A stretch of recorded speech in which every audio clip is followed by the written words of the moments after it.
It's Okay to Not Be Okay tells the story of a young male nurse whose life is spent between working in the psychiatric ward of a hospital and caring for his older brother with autism.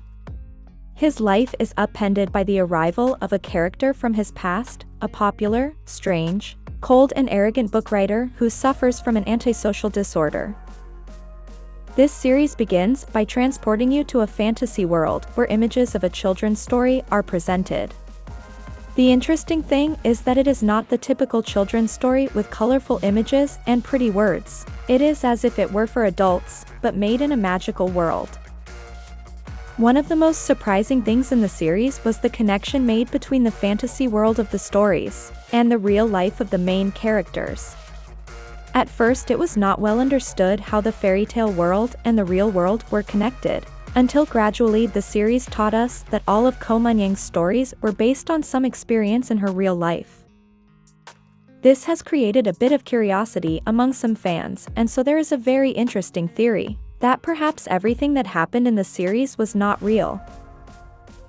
That's why today, I'm going to talk about theory that indicates that everything that happened in the series was a figment of Mun-yang's imagination. But first, remember to subscribe to this channel and turn on the notification bell to be among the first to see our content. Well, we know that this drama started by telling a story about a children's fairy tale. At the beginning of the series, it is surprising to see the first images of the story where it makes us wonder if the story is going to be based only on children's storybook. Then we see the images of the characters acting like in real life, and there we realize that the children's storybook were just an introduction for this drama. But we should mention that the series started by narrating the story of a children's story and ended also with the narration of another children's story. That makes us think about a lot of things. There is a theory that the series is really about Mun-yang's imagination and that everything that happened did not really happen in real life. This theory gains a lot of strength when we notice some details in the series. For example, the story began by saying that in a castle in a field lived a beautiful girl who was always alone and bored. So one day she left the castle to look for friends to play with. She offered them all kinds of gifts, but they did not want to accept it. Then she realizes why. A monster who brings with her the shadow of death, that's what people said about her. She was angry with every living thing on the planet and wanted to take it out on someone. In one of the images of the story, you can see how the girl in the story throws a fish into a lake, as if trying to catch something, and suddenly sees a boy.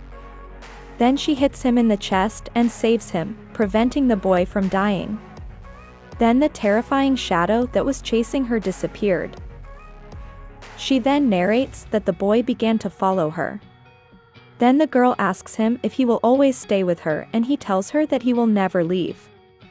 Then she breaks the wings of a butterfly in front of him. Then the boy runs away very scared. And it is narrated that the girl was left alone again, and the shadow of death came back and whispered to her, "No one will ever stay by your side because you are a monster, do you understand?" Then a scene comes out where there's Mun-yang saying, "Yes, Mom." And in that chapter it's let out that it's called The Boy Who Feeds on Nightmares, which was a book that Mun-yang wrote. It is important to mention that each chapter has a title like a children's fairy tale story. As the series progresses, we realize that the first animation images are images of what Mun-yang went through in her real life. In other words, everything that Mun-yang had experienced, she had turned into a children's fairy tale story. Therefore, we are not clear whether those things really happened or it was just a figment of her imagination. There was a part where Gang-tae asks the publicist why he is so interested in Mun-yang's writing, and he tells him if it is for money, and he explains that it is not just for the money or for her profit, but it is the only way for Mun-yang to be alive. Because if she stops writing she might die, because writing is the only thing that helps her to express her traumas and sadness. With this scene we confirm that yes, Mun-yang writes everything that happens to her and her stories are based on her real life. Of course, as a writer, she expresses it in a profound way with a lot of symbolism and thoughtful messages. Now, the series ended with another story from an animated tale, so it's as if it was the conclusion of her first books. This makes us think that everything that happened in the series was a figment of Moon-yang's imagination and did not happen in real life. This theory takes a little strength, because if we see that in the series, there is a main message about people with mental health problems, therefore it may be that as a main message the author of the book herself has an emotional problem and only writing helps her to heal. Also, another important detail was that the series presents several scenes of a psychiatric hospital. Perhaps the author of the book herself was an inpatient for a while, and that is why they presented several scenes in the hospital. This theory indicates that the writer of the book, according to the Moon-yang series, had an antisocial personality disorder. Perhaps all the characters that appeared in the series are people close to them, but in reality she has no real contact with them. And that is why she decided to turn them into characters in her books. To know a little more about antisocial disorder, according to literature, it is a mental condition whereby a person has a prolonged pattern of manipulation, exploitation of the rights of others without any remorse. This behavior can cause problems in relationships and is often criminal. Although the causes of this disorder are unknown, it is suggested that they may be related to child abuse, a characteristic that the author of the book passed on. People with antisocial or alcoholic parents are at greater risk. We also see that in the series the mother had the same problem. There is also the characteristic about cruelty to animals during childhood that is often seen in the development of antisocial personality.